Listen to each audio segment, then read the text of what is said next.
Lewis Potts, welcome to the show. How are you today? Thank you for having me. Yeah, I'm good, man. How are you? I'm very, very well. I'm excited to have you on today's podcast as well. I've noticed that the recent guests that I've been working with haven't been people I've known before. So I'm excited to speak to someone who I know pretty well already, but also get to know you on a deeper basis. So before we do dive in, can you let the listeners know a little bit about yourself? Who is Lewis and what is it that you do? Yeah, absolutely. Who is Lewis? That's an interesting question.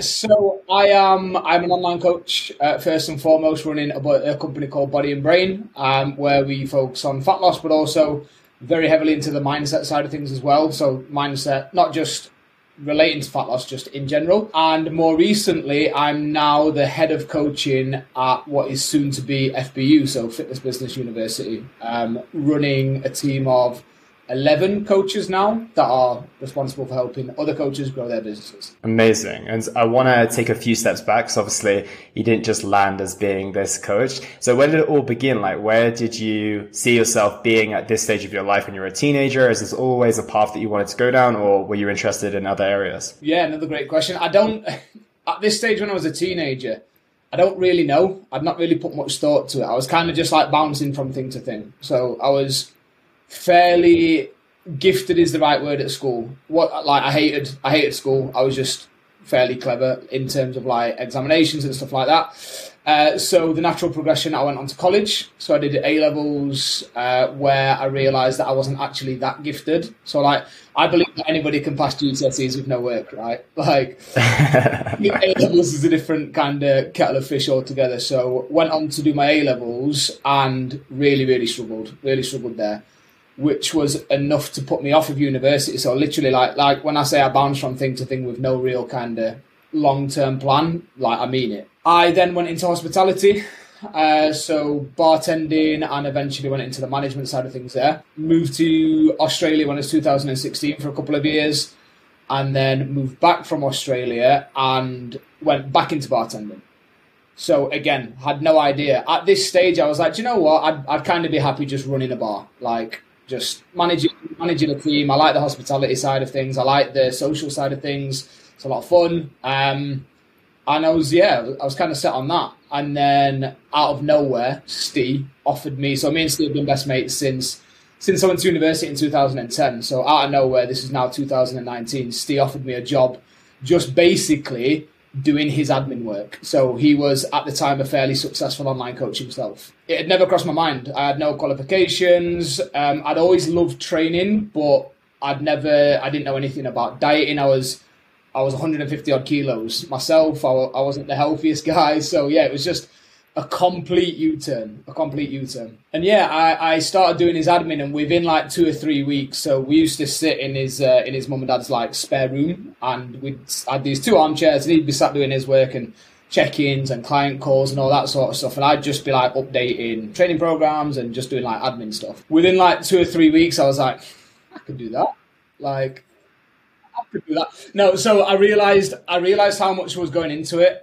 And I also realised the impact that he was having on other people's lives. And I was like, actually, yeah, that really interests me, really intrigues me. For the first time, I guess I could see like purpose is, I guess, the cliche word, like purpose. And it just snowballed from there. So I then ended up begging him to let us start like a group program, which I kind of took care of, and then went into one-to-one coaching. And it just from that point, it just really snowballed. And it's been a fairly accelerated journey since.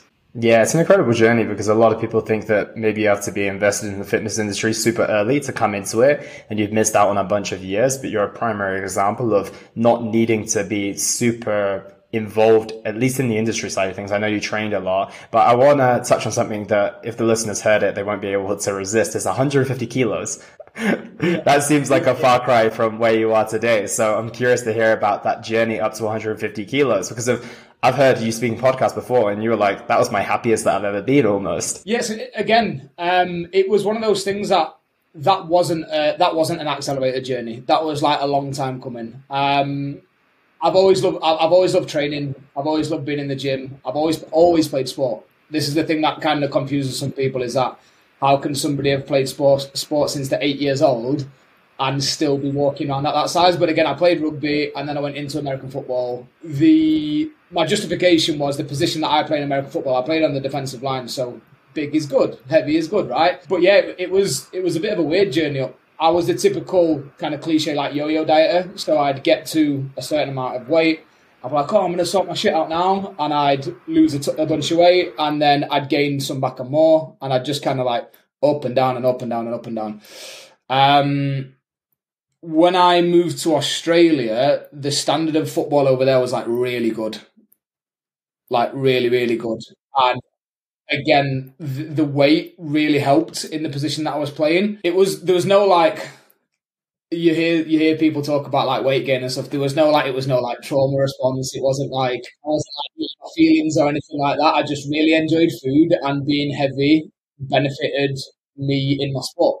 So there's no real like, well, not that I've uncovered anyway. There's no real like deep, meaningful stuff behind it. Yeah, and then that process of getting that weight off, like obviously there was no traumatic reasons behind you gaining the weight. I have a similar story. It's not as exaggerated, but I remember being maybe like 18 years old and getting to 93 kilos because I was quote unquote dirty bulking at the time. So I get the idea of like intentionally putting on weight. It's like, well, I want to gain muscle mass. Everyone tells me that I'm young and I should be bulking. And this is just a great excuse just to eat a lot of food and work out. And, like I'm bigger than I've ever been. So I feel fantastic. So I can relate to that massively. But then obviously the process of taking that off, like 93 kilos it was only about 20 kilos away from where I needed to be. But you must have been, a good like 70 kilos or something away from where you really needed to be. So what did the journey of getting that weight off look like? It must have been a pretty big job. Yeah, the dirty bulk thing, I'm like remembering back now. So on the way up, I was friends with a lot of people that were in great shape, right? So when they would bulk, I'd be like, oh well, I'll just bulk with them. Right? So yeah, I've done the whole dirty bulk again when I had no place in doing so. I think my issue is most people will do like a bulk and then a cut. I just never did a cut. Yeah. So, but getting the weight off, I think to really give context on that, I probably need to give a little bit of like information about my heart. I had a heart condition, I guess, something that I was born with, a bicuspid valve, which over time had developed into an aneurysm. When I found out how serious it was, basically all training and sport got removed. So there was no more lifting, no more sport, no more like all of that was gone. So getting the weight off, which actually wasn't linked to the heart condition. The reason that I started to get the weight off was I had a bit of an enlightening experience at a festival where I just decided there and then that I'm just going to get rid of the weight. Like I'm just going to lose the weight. Like it was those things, yeah. But because of the heart condition, I actually had to lose all of the weight with no exercise at all. I say no exercise at all. The guidelines I was given is I was allowed to do light to moderate cardio 3 times a week for about 20 minutes a time. So basically 3 times a week I used to spend 20 minutes, half an hour on an exercise bike. That was it. Like no sprints, nothing, just kind of like ticking over. So I say no exercise. There was exercise, but that was it. Like it wasn't like I was really, really kind of throwing myself into it. So it was 18 months to 2 years of just straight dieting. 65 kilos. So I went from 152 kilos right down to 87. I was talking to somebody about this a couple of days ago, and it's just one of those things that kind of happened to me, and I don't think I really kind of pay any attention to the magnitude of it almost. It was during lockdown. There was no real temptation. I wasn't going out. I wasn't partying. I wasn't doing any of that sort of that stuff. There was nothing to do apart from diet and do steps, really. Like that's where I really developed this passion for the mindset side of things, is that it became very apparent very quickly in my own journey that it was fuck all to do with calories. It was nothing to do with definitely wasn't anything to do with training for me personally. It was more about like decision making and resilience and the ability to practice delayed gratification, and that was the stuff, right? Yeah, we're definitely going to touch on more of that in just a moment. And I want to get an idea of how you were able to leave quite a cool lifestyle behind. I appreciate you have a super cool lifestyle right now, but you're in Australia, you were playing American football. Like, did you have to, and you had that identity, right? As like maybe Lewis is 150 kilos, Lewis the American footballer, Lewis the life of the party. So how did you find transitioning out of that? Was it just like a bit of like, okay, well, I need to do this because of my heart is this way? Or was there any challenges with leaving that version of yourself behind? Because that's a big one with a lot of people who lose a lot of weight, right? It's like, it's not just about losing the weight, it's an identity shift as well, right? Yeah, absolutely. So, yeah, a bit of a weird one. When I found out about the heart condition in Australia, their guidance was, but you're fit, you're healthy, you're an athlete, so don't worry about it. So you don't actually need to change anything,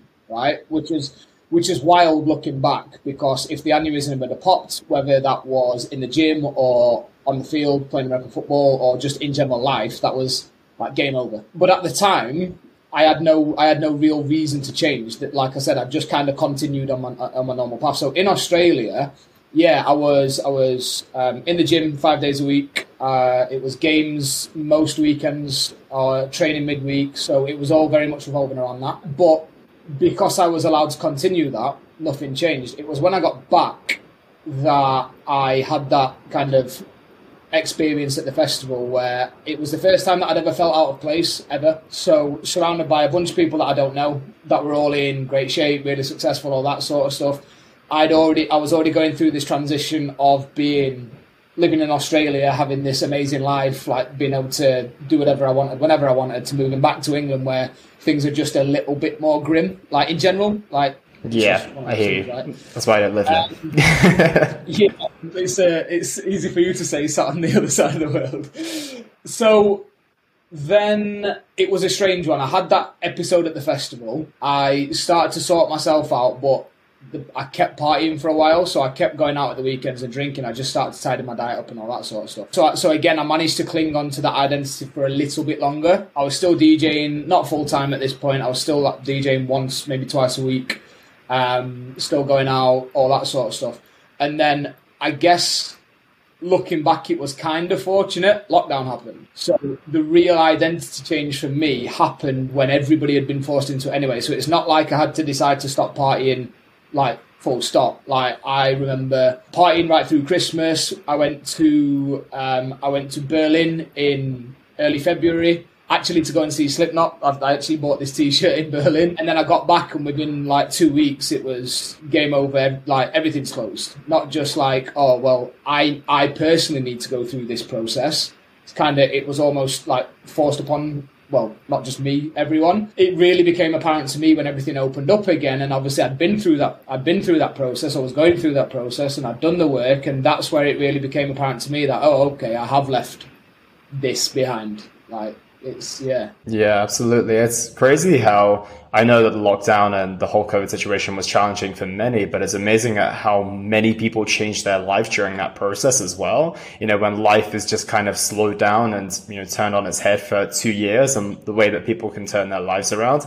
And I think that sometimes we underestimate, like, we could probably bring that into just normal life, but the circumstances just allowed us to create that. But it's always a good reminder to people, like, you know, if you had that opportunity, you turn things around. It's amazing to hear how many stories came off the back of that as well. And one big thing during that time, I believe, happened was your heart surgery as well. Was that during the COVID period? Yeah. So, I mean, it was interesting. Like, I completely appreciate that it was a rough time for a lot of people.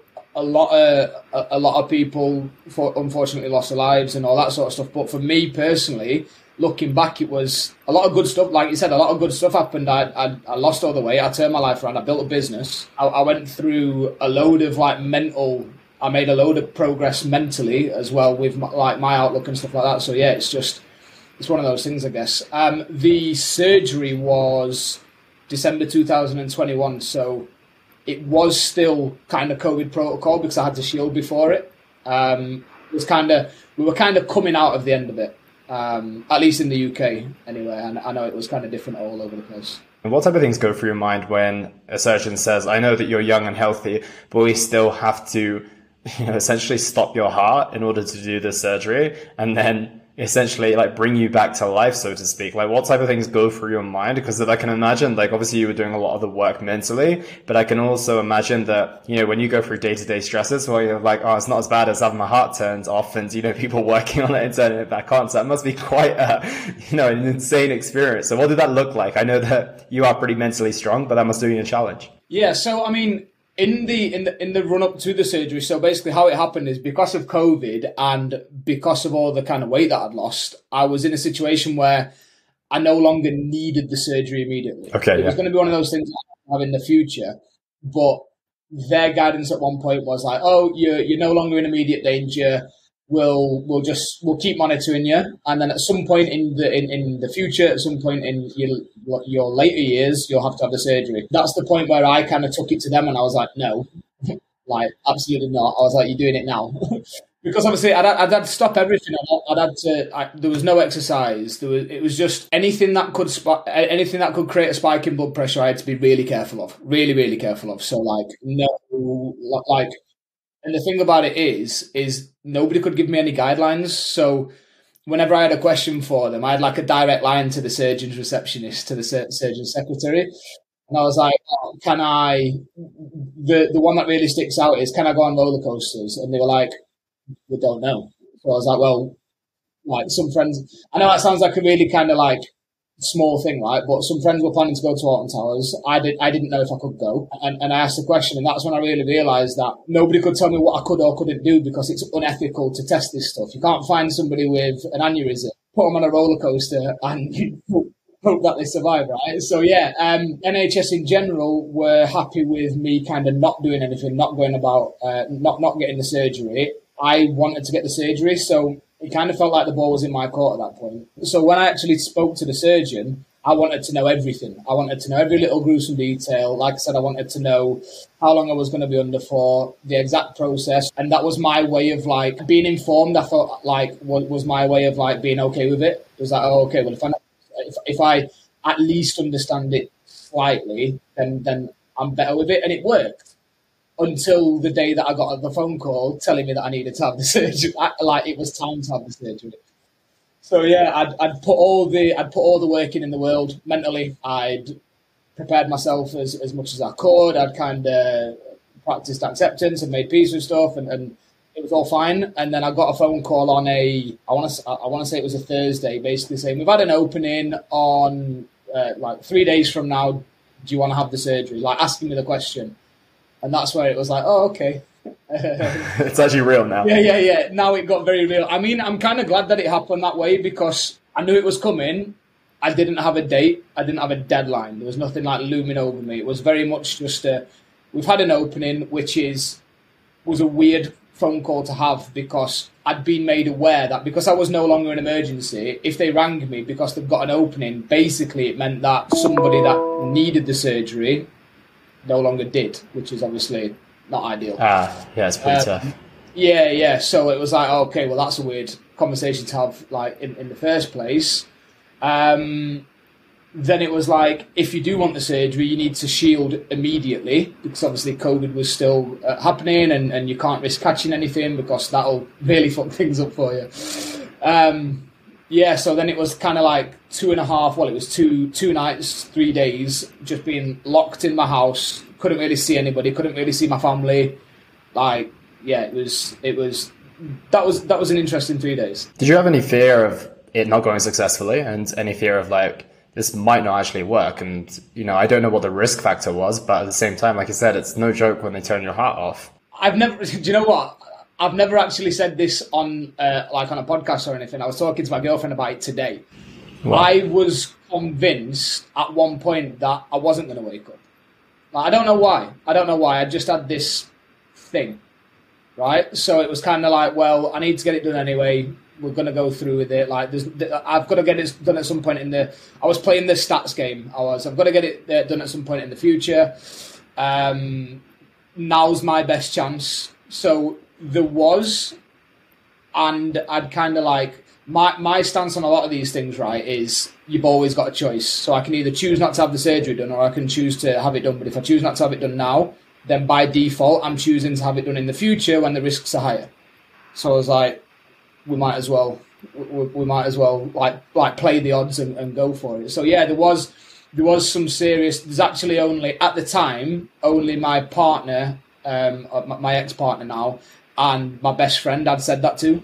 Oh wow! Like I'd not said it to family. I'd not said it to any other friends. Again, like even at that time, I was like, well, I don't want to put that on my mum and dad. Like, No, exactly. It's probably fearful enough as it is for parents, let alone like you having like this intuitive feeling. And yeah, man, that must yeah, seem I strong. don't even know where it came from. Maybe a dream. I don't know. Like, I don't believe in that stuff either. I don't believe in like kind of premonitions or anything like that.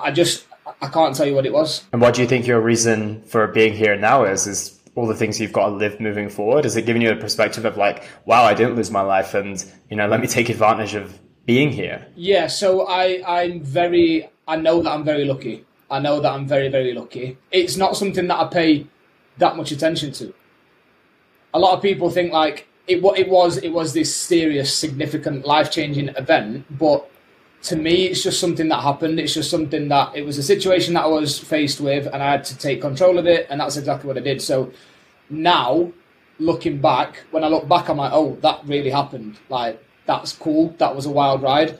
But I'd love to be able to sit here and be some kind of like stoic guy and be like, and now I seize every day and da da da da da. I don't really think about it that much in a weird way. I think that there would have been other people who would have probably wrote their 10 books off the back of it. They would have started their tour of motivational speaking. But I actually like that perspective, to be honest, dude. Like, I like that you were just like, at the time, I was just in it. And yeah, I've got a beautiful perspective. I've got that life-changing moment, but it's not necessarily something I really reflect on a day-to-day basis, in the sense of like, yeah, I don't wake up and like, okay, I need to take advantage of this day. You've just got a healthy gratitude of your life, but not so much, like, well, it could have been all over. I quite like it, to be honest. It's very rational and level-headed. Yeah, it for sure it has changed me. Absolutely. And I was aware in the run-up to the surgery, and more so in the recovery period as well, that it was changing. It was life-changing. Like, I knew that. But like I said, it's not something that I'm not going to be that guy. I'm not going to be that guy that talks about it in every single Instagram post. And like you said, I'm not going to milk it, because for me, it's just something, like I said, it was huge. It happened, and it has now happened. Yeah, dude. It's a pretty incredible story. And yeah, even if you don't talk about it so much, you still get all of my respect. And I'm sure all the listeners' respect for it as well. And what's even more, and just as impressive, I should say, is kind of the way that you've really transformed things. Like you said, kind of happy to run a bar, living, a party life in Australia, to coming to where you are today, running an incredibly successful business, dropping like almost, probably over half of your body weight, and living a life where you are now inspiring and helping people become the best versions of themselves through health and fitness, through their mindset and everything along those lines. And when I'm going to ask a really vague and broad question here, but I'm going to do it. What do you think some of the keys to the success that you've had from a lifestyle perspective and also from a business perspective? And what are you doing with those things to inspire other people to achieve similar things? Yeah, I love this question because the answer's always around the same, but it changes on a day-to-day basis, kind of whatever I'm like thinking about at the time. Something that I'm big on at the minute is objectivity. So like, as in actually dealing with what is in front of you. Like, this is something that, again, it was kind of forced on me by the situation that I went through, is get really fucking good at identifying what's actually happening. Not the way that you feel about certain things or your own spin on it or your perception. Get really good at identifying what's in front of you. Because then when you can do that, when you can really do that, then you can start to actually put things in place to deal with whatever you need to deal with, right? I think a lot of people, not just, again, yes, I can speak personally about the situation that I went through, but you mentioned business and also just in life in general. A lot of people struggle to identify between what's really going on and what they think is going on. And I know that might get a little bit of hate, but there is a massive difference between the two. There's a load of things that we can talk about, negativity bias being one of them. Like, what you think and perceive is going on usually isn't what's actually going on. So being able to identify between the two will also then lead you to kind of decide on, okay, well, this is what's actually going on, so this should probably be my course of action. If I act and make decisions based on pure emotion and being caught in the situation, whatever the situation may be, it might not be the best. And being able to kind of step back and look at that and admit that, it's a key skill that I think not just for business, not just for like, but life in general. Yeah, and I think everyone has the example of that when they're the third person in someone else's like situation, and they're like, okay, well, I can give really good advice to that couple over there. I can give really good life advice. I know exactly what you need to do here, but I can't do it to myself. And I think it's literally as simple as applying that same perspective you would to someone else, to yourself. And I think I heard a quote a little while ago. It's like, treat yourself like a friend that you're actually trying to help. Quite often that's the best advice that you can give to yourself as well. So how do people get to that place? I think it sounds simple and just like, well, apply that third person perspective, but how have you built that objectivity in yourself and make sure that, you know, you're not acting on emotion all the time or acting on your negativity bias? Yeah. So first thing, and this is not a plug whatsoever, get coaching, get help. Yep. We as human beings, not just individuals, we as human beings can't do that very well. People struggle to hold themselves accountable because they're used to letting themselves down. So how many times have you said I'm going to do this and then not done it? A million, a bazillion, right? Me too. Like so many times. This morning, I'm going to get out of bed when my alarm goes off. Guess what I didn't fucking do? Snooze 5 times. Maybe 6, I don't know. But what I'm trying to make is that we all the time say we're going to do things and don't do it. So we are used to letting ourselves down. So when you then say you're going to do something big, when you're going to apply whatever to whatever, right? I'm going to do this, okay? You are that used to letting yourself down that you don't even notice that you're doing it anymore. So that is why my job role exists. That is why your job role exists. To have somebody to run things by, to hold you accountable to the things that you said you were going to do. As a coach, sometimes we have to tell people, I think you should do this. But more often than not, it's actually just holding people accountable to what they said they were going to do in the first place. Yeah, I completely agree. And one big thing on that is I think is also reflecting. Like, I think if there's one major thing that a lot of people miss out is actually looking back at what they did and why they weren't successful in the past or what they did well in the past. And I think that's probably the biggest mistake people make. It's like, oh, I'm going to start this diet again, but then they run into that same problem for the 6th time. And that's what I think I love about coaching specifically, when you actually have to check in with someone. You have to actually physically write down, kind of do a journal entry on like, well, how did the week go? Like what actually went well and what didn't go so well. And once you have that collection of data, it's like, oh wow, I've got all of this, you know, understanding of what happened. Whereas I feel like if you just keep it in your mind and you never actually take the opportunity to put it down on paper or virtually, then you're almost kind of just going through life kind of just in this day and kind of only remembering probably the traumatic thing that happened a couple of weeks ago, but actually kind of completely forgetting what actually happened. Yeah, so great segue. My second point was going to be journaling, and you've just brought it up there. It's like we planned it. Something that yeah, absolutely, yeah. So first and foremost, get coaching, because at least at the start, that coach, if they're any good, they'll be able to actually point things out to you that you can't see at the minute. They'll be able to reframe things. They'll be able to give you a different objective perspective on what exactly is going on. And only through exposure to that will you get used to doing that to yourself. Because the fact of the matter, is it matter of fact or fact of matter? Anyway, the fact of the matter, it's got to be that, right? Sounds right. The fact of the matter is, at this stage, you're not going to be very good at that. And you're not meant to know. If everybody knew how to do that, we'd all be walking around millionaires shredded with like, do you know what I mean? Like, we're just not very good at it, and that's fine. So use a coach until you get to the point where you are at least capable to do so. And then journaling alongside that, I reframe journaling to my clients as you're essentially learning to coach yourself, right? So I don't, there are a ton of different ways to journal. I do sometimes use unprompted journaling, so the Dear Diary, and then just go wild.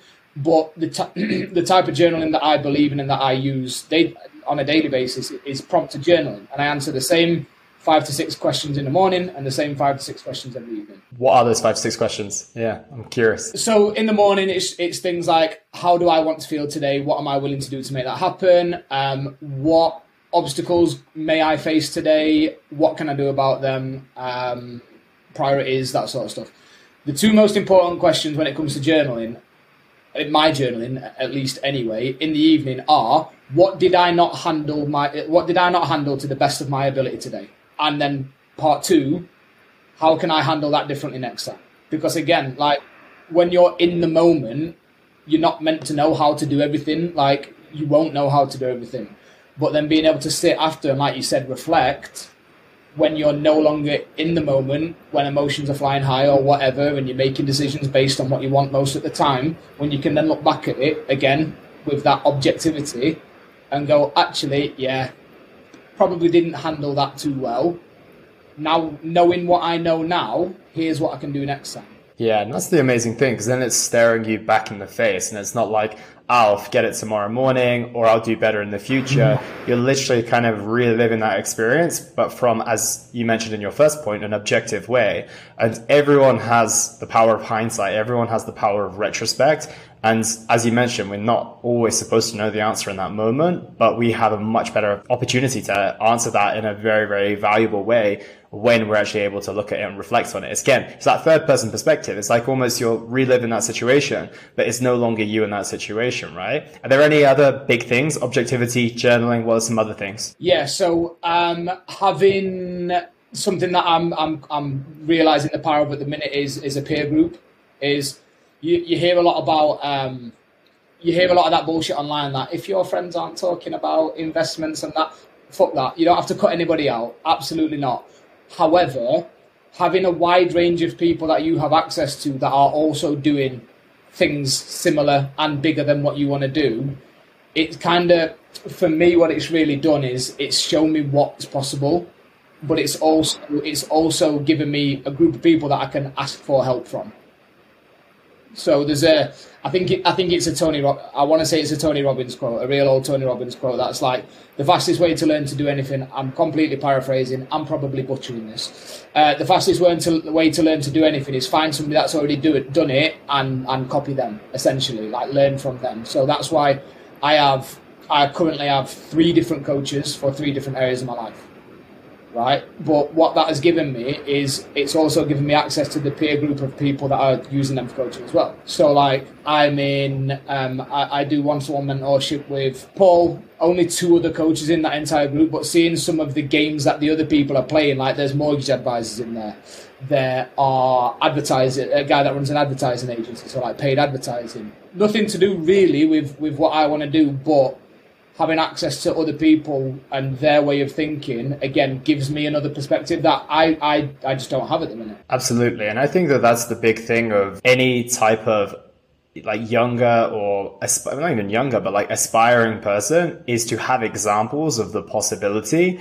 And sometimes the examples of possibility when they're 10 years down the line can be more intimidating than motivational. It depends on the person, the actual individual who's looking at that person. But quite often you're like, well, this person who's 10 years down the line in their fitness journey, like it's great that they look that way, but I never think I am. But if you've got people who are like literally within your network, you can go and speak to them at a conference, or they're maybe 2 or 3 years ahead of you in business, or kind of at that same stage. Like you mentioned, it just opens you up your eyes to what's possible. And I think it's no surprise to anyone that if you hang around with a lot of people who are generally in shape, you're probably going to make more choices of in shape people. So the same goes for life and business, right? Yeah, absolutely. It's that whole success leaves clues, right? Like, yep. Like they're literally leaving breadcrumbs. If you watch the way that they've done things, whatever it is, there will be clues behind it. And like I said, rather than focusing on the end goal, whatever that may be, focusing on what's in front of you, again, being objective and being able to identify where you are. And like, don't worry about being able to take the step that they're taking 10 steps down the head. Can you take the first one?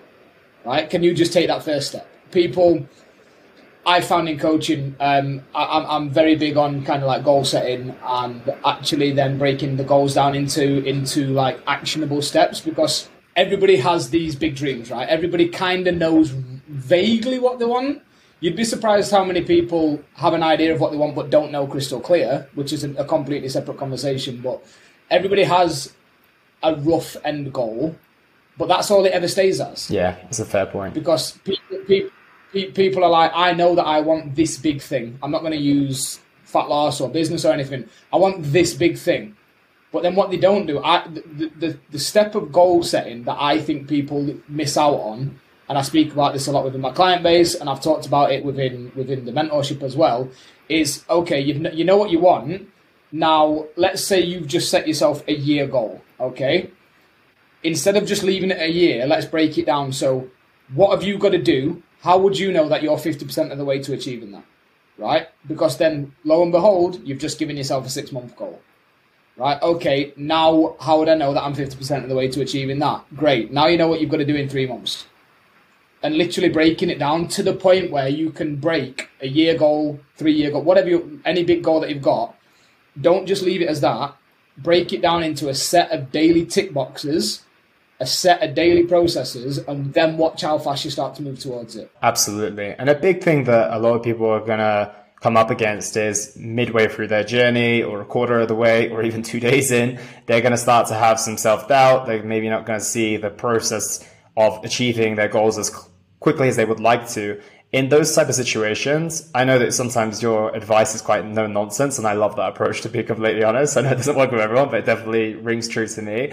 Like, how do you get those people to keep on going, and how do you keep on going yourself? I'm sure there are occasional moments of self-doubt, which, you know, we all experience, but there's obviously the difference between those people who work through it and those people who get essentially tripped up by it entirely. So how do you handle self-doubt and, you know, not quite being able to reach the goals in the time frame that you wanted to? So first thing that I would say to people, and I say it to myself regularly, is the only way to guarantee that you will never achieve it is to stop. Sure. Right? With a lot of goals, we set deadlines. We as human beings set deadlines. It's good to work to deadlines. It creates a bit of pressure, all that sort of stuff. But there is no real deadline, right? Unless you're employed and you've been handed a deadline and you don't get to decide that. When we set our own goals, we set the deadline. So first thing is realizing that the only way that you will never get there is to stop, right? And then realizing that the deadline, more often than not, is completely fabricated anyway, right? So it's getting used to the idea that you are making progress, full stop. That there doesn't need to be an addition to that sentence. Not as quick as you'd like, not as fast as like. There is no deadline in most cases. So realizing that the only way that you will never get there is to stop. Realizing that the deadline itself isn't a thing more often than not. But then after that, it's kind of then diving into the idea of self-belief itself, right? Is if you haven't achieved the thing that you want to achieve yet, then you don't deserve self-belief right now because you don't have any evidence that you can do the thing, right? There'll be some people out there, and I fucking wish I was one of them, that will believe in themselves no matter what, regardless of if they've got evidence or not, and they're the people that end up doing crazy big things. Great, good for them. But the average human being isn't like that. I'm not like, I know I'm not like that. But what I would say to people is, people think that the kind of chain of command goes, I need self-belief first, then when I've got self-belief, I can take action, and then when I take action, I'll get the result. And I'm like, no, you've got it all wrong. You've got it all wrong. I was like, you know what you want? The first thing you have to do, if you want self-belief, you need to gain evidence. So the first thing that you need to do is just do the fucking thing. And something that I say to clients all the time, and I've actually got like a webinar based just around this in my client group, is ultimately the overriding theme is, what if you just did it without self-belief? Is, could you, if I was stood next to you with a gun to your head, could you take this action even without self-belief? 9 times out of 10, 99 times out of 100, the answer is yes, right? So it's like, well, okay, let's try this new thing then. Let's take action for an agreed period of time without self-belief. If the action is right, you will start to make progress. Without self-belief, what that progress will do is it will give you evidence that you can do the thing. And only from that evidence will you then get self-belief. Yeah, I was speaking the same language there. Like I always say to my clients that you need to build your bank of evidence. Like that's what I say. It's like right now you've got a lot of evidence stacked against you to the person that you currently are and not the person that you want to be. So right now you just need to start stacking and stacking and stacking until your pile of what you want to be is higher than the pile of what you have been. And then it's just a case of reframing the narrative, right? And then just saying, well, that stack of evidence is, you know, it's enormous, but that was a past version of myself. This doesn't reflect anything that I have been in this past month, this past 2 months, and this past 3 months. So this is actually a more accurate representation of my reality right now versus what I was in the past. Yeah, I love that. I absolutely love that. And I guess when you think about it that way, looking back at myself, right, I spent over 10 years gaining all that weight, right? That'd be like me trying to diet for 3 days and be like, oh, I just want to go back to eating like an idiot, like I just want to go back to eating shit. Well, of course you do. You've done that for decades, like maybe a dozen years, maybe 12 years, right? So until you've kind of, like you said, built enough evidence up to fight against that version, and it might not take the same amount of time as in like actual time, but you've got to you've got to really, really fight against it.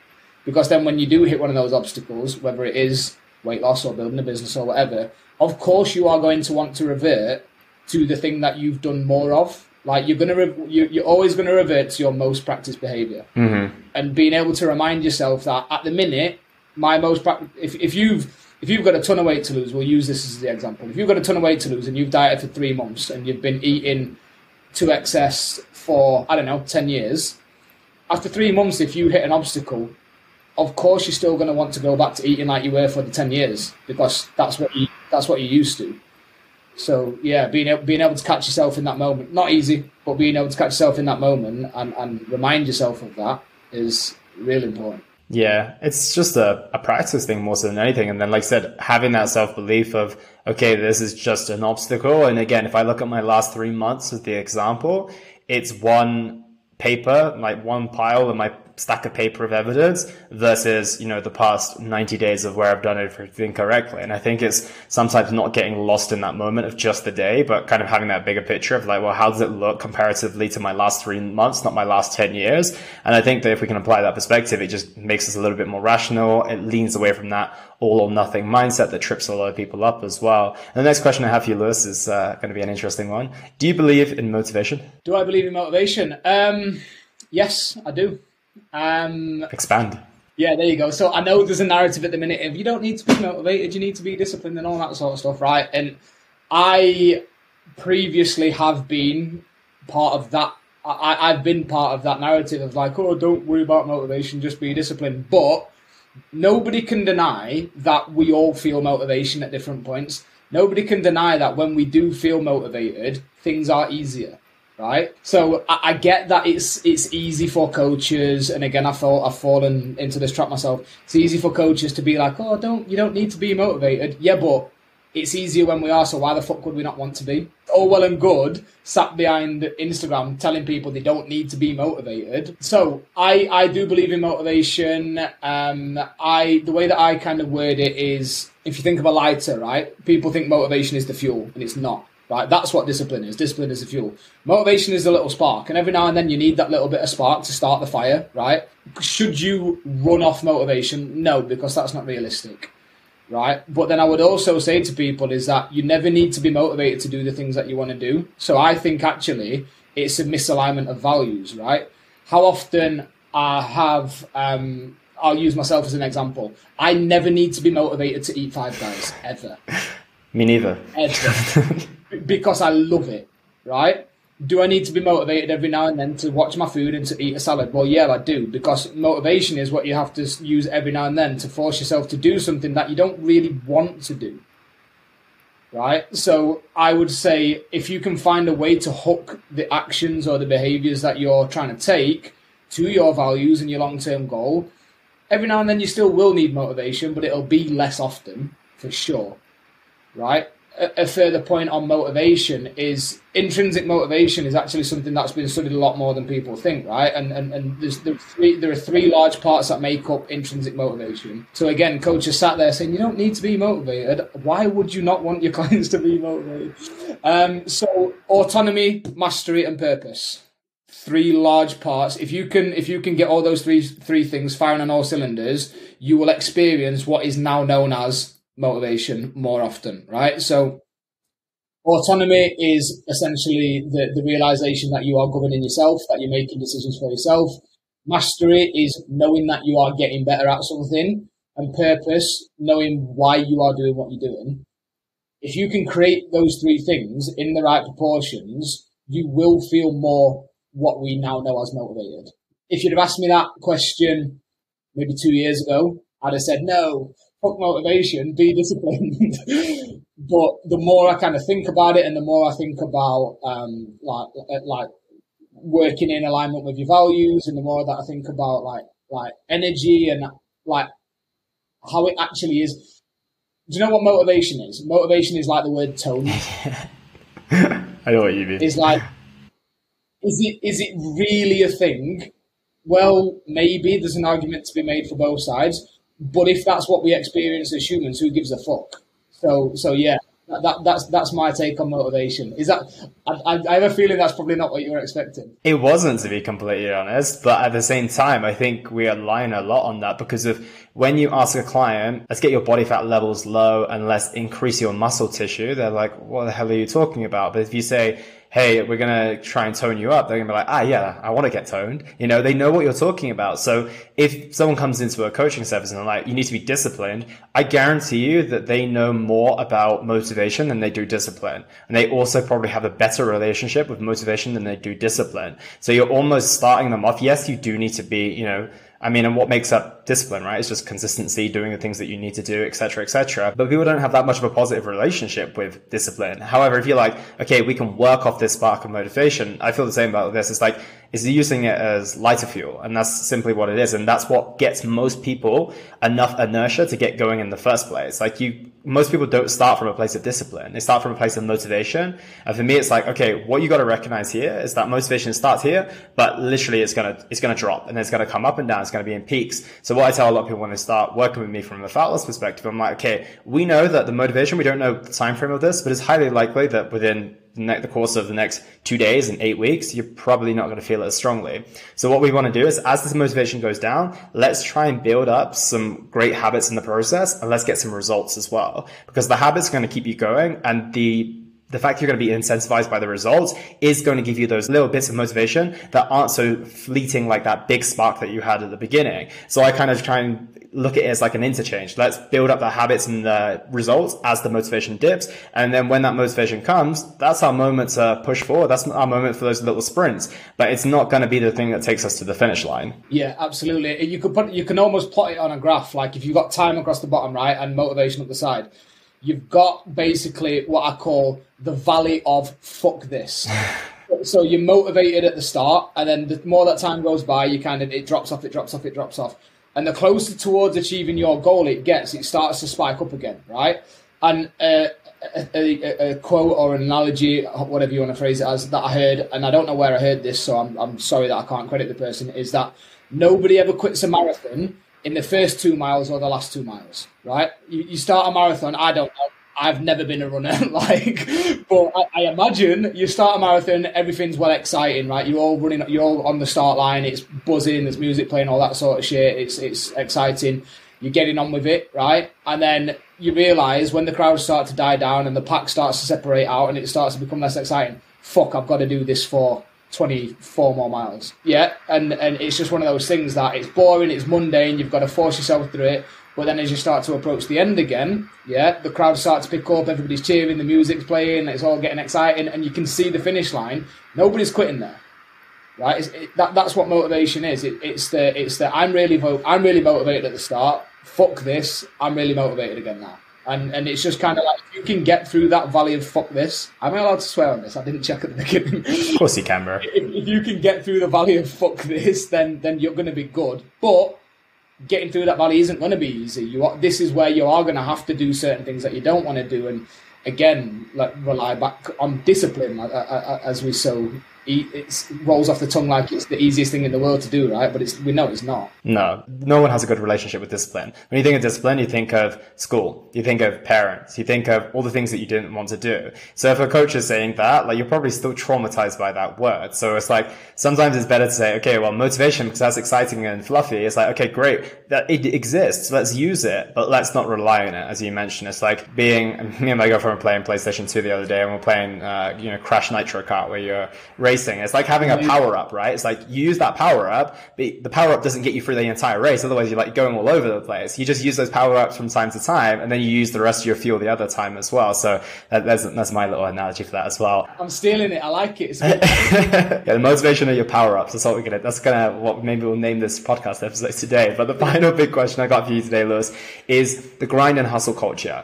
It's not as fashionable as it used to be. Yeah, it still exists, and a lot of people use it to a great deal of success. And I'm curious to get your take on the utility of that for someone who wants to become successful in any area of their life. So what is your thoughts on the grind and the hustle culture? First of all, define what success is to you, right? I think that's really important when we start having this conversation. This is a conversation I had at the event that I was at on Friday, is define what success is to you first and foremost, because to me, right now, success is in a period of time being like never having to worry about money, like big success. But to some people, success might be being comfortable, but also having a great work-life balance. Right. So first and foremost, decide what it is that you want, because that will tell you it'll give you at least a bit of an indication of to what's ahead of you. That's really important. But then I would say if you want like objective success in anything, not just business, in anything, be prepared that for a period of time you are going to have to you are going to have to subscribe to hustle culture. You are going to have to subscribe to grind culture. There are times that, like at the minute, I'm doing maybe 60 hours a week sat behind the laptop. It's just, if you really want that, you don't have to do it, but if you don't want to do it, then you might not get the thing that you want if that's what you want. It's almost embrace it. Like I've given myself, I committed at the start of this year that I knew this year was going to be rough work-wise, right? Am I hating it? No. Am I loving it? Also no. But it's just something that I've got to get through to get to where I want to be. Will I be able to live the rest of my life like this? Absolutely fucking not. Absolutely not. But can I commit a period of time, a pre-agreed period of time, again, going back to the deadlines that we create for ourselves, to really graph stuff out and accept it? Yeah, I can do that because there's nobody forcing me to do it. It's a choice. It's something that I'm aware of. I am glad that it's not that fashionable anymore, because there's only so much people can run on a certain amount of graft without at least causing themselves some problems in life, whether it is health problems, whether it is like socializing, like social problems, social health, financial, whatever, right? It's again, that line is different for everybody. But my take on it has changed over the past few months because I'm in it now. I'm in that at the minute. Previously, when I was working in the bar and I had no intention of being self-employed or taking all this kind of responsibility on, I was happy doing my 40 hours a week and chilling the rest of the time, and I having a nice work-life balance, and it was great. For me, it's on a sliding scale. Is I guess the best way to kind of frame it. Do you have any fears that you'll get to the end of this year and you'll set that next goal and you'll want to get straight back to that and you're never going to really feel content with your success? Because this is what I find with ambitious people and high achievers, is like there's always the next goal. So when do you get to that place where you're like, well, actually, no, I am content. I know you said know what success looks like, but success looks like one thing this year, but it's also going to look like the next level next year if you are able to get yourself there. Do I have any fears? No, but I've also not really thought about it. That's one of those things that I think if I really sat and ruminated on that, then yeah, I would start to pick holes in it. I think I haven't thought about it. I think me not thinking about it is probably subconsciously a choice not to think about it. Mm-hmm. Because what I don't want to do is undermine my own hard work. Like I'm completely aware of what you're saying. I've listened to a lot of really successful people speak about this sort of thing, right? But for me, like I know what my vision is at the minute, and I know what that is, and I know what I've got to do to get there. That's not to say that if and when I achieve that vision, it won't have changed. I don't deem myself as successful at all, really, because of the access to certain people that I've got, Steve being one of them, some of the other people in my network through my mentorship. I'm tiny fish, big pond in that sense. But I do look at other people that are like, again, I can use Steve as an example. There's always been a next thing, and there always will be a next thing. So yeah, it's an interesting question. It is an interesting question, but I think, like I said, I think I am subconsciously choosing not to think about it because I don't want to stop myself from doing the work. I selfishly asked that question because I wanted to know your answer, but like I trust in my ability to know when to quote unquote slow down or to like pause and just be content. But at the same time, there's no guarantee for me knowing that. And I'm the same as you. Like I don't want to entertain any ideas that I don't want to create for my life. So I kind of asked that question hoping you would have a better answer than I did, but it looks like we're in the same place. I have got better. I must say, very recently, I have got better at noticing when I need to chill for a bit. So like for last week was the first week where I finished work at 6 p.m. each day.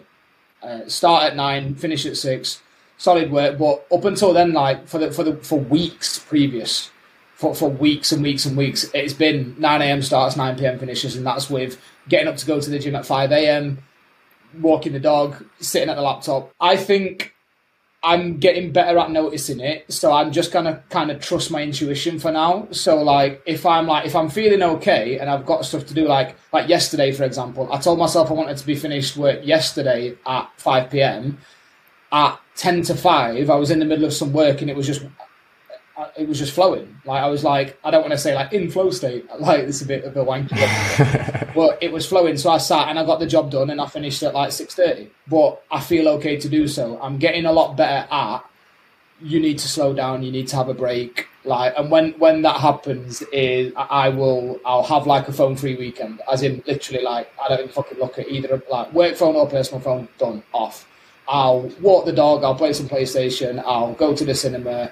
I'll just chill, and then straight back into it. So I think I would say the caveat is that I am getting better at knowing when I need to stop. Mm-hmm. And how's your girlfriend feel about it? She's fine. She's in it as well. She's she's a coach. She understands the way that it is, like something that we're both kind of on the same page about, which is a nice position to be in. What about yours? She's the same. She's unbelievably supportive. And I think that the most important thing when you go through these stages is, like you've mentioned, like getting people to understand like what this year is all about or what this time frame of your life is all about. She does, if I'm completely honest, has fears of me never being satisfied and kind of always looking for the next thing and the next thing.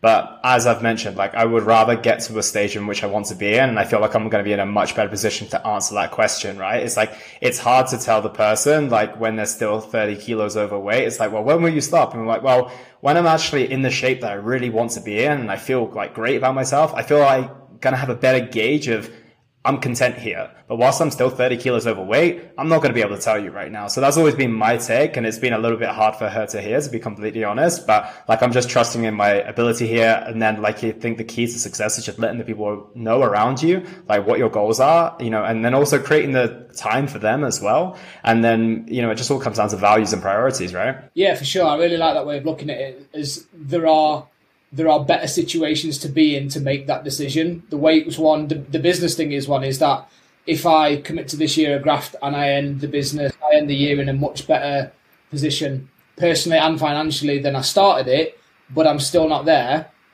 I'm still a damn sight further along than where I was. That's my thoughts, yeah. Yeah, I never really thought about it that way. I like that. Yeah, absolutely. Dude, I've got a final couple of questions for you. I would keep you longer, but I want to respect your time.